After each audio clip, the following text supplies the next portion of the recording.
halkani waa warbaahinta kulmiyo markii ugu horeysay magaalada Gaarisa xarunta gobolka Waqooyi Bari ay si toos ah ku soo gaari doonto idaacad FM oo ka dhageysan doontaan muujadaha gaagaaban ee gobolka Waqooyi Bari caalamka aad ka daawan doontiin diishka iyo waliba qaybaha kale ee baraha bulshada sidoo kale dhankaasi gobolka Waqooyi Bari aad nagala socon kartaan muujadaha gaagaaban ee fiimada ee magaalada Gaarisa 9.9 sidoo kale magaalada Wajeer 9.3 magaalada Mandera 9.1 barta Facebook aynu ku leenahay Kulmiye FM wajihin haddaba maalmaha soo socda ayaa tabin toos ah oo aad ka dhageysan doontiin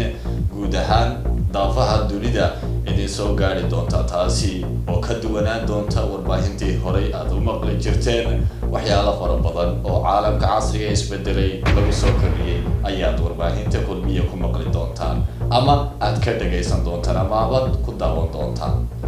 sidoo kale kama marmo dhankaasi dunida oo dhan nagala socon kartaan saxamada diishashka baraha bulshada ayaa soo kordhin doonaa in aad si talantaaliya oo kala socotiin xogihii ugu dambeeyay ee daafaha dunida markaan ka dhawaajino warbaahinta Kulmiye ay soo jirta idaacad FM warbaahin muuqaal toos ah iyo waliba barihii bulshada iyo barti internetka www.kulmiyefm.com oo si toos ah iyadana daafaha dunida aad nagala socon doontaan dhamaantiin waxaan leenahay halkaas aad nagala socon doontaan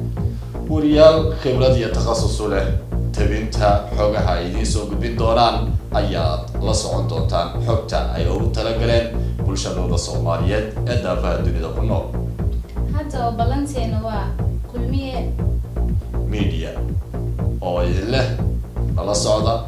waxaan idin soo gudbinaynaa xogaha xiisaynaysi